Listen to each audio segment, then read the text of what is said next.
Welcome to Samba Samba. Enjoy the video.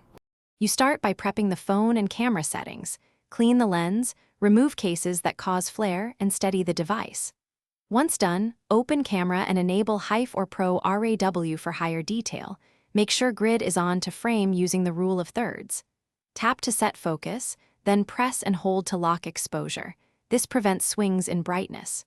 Use 1x or your optical zoom rather than digital zoom, and brace your arms, or use a cheap tripod for stability. Now you control light and composition to capture clean detail. Move subjects towards soft, natural light. Window light angled from the side works well. Avoid harsh midday sun that blows highlights. Once positioned, create separation between subject and background for depth, and use the grid to aim for 6 to 9 framing.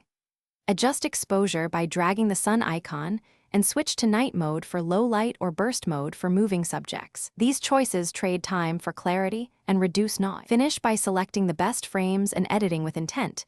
You should crop, straighten, and apply modest sharpening and noise reduction. Once done, export at full resolution. Make sure your messaging app isn't auto-compressing images when you share. If images look soft, check focus points, reclean the lens, and retry with a stabilizer or higher shutter speed. Sometimes switching to a different camera app that allows manual ISO and shutter control fixes recurring blur. Keep iterations small and compare before/after. Thanks for watching. Consider subscribing if we helped you.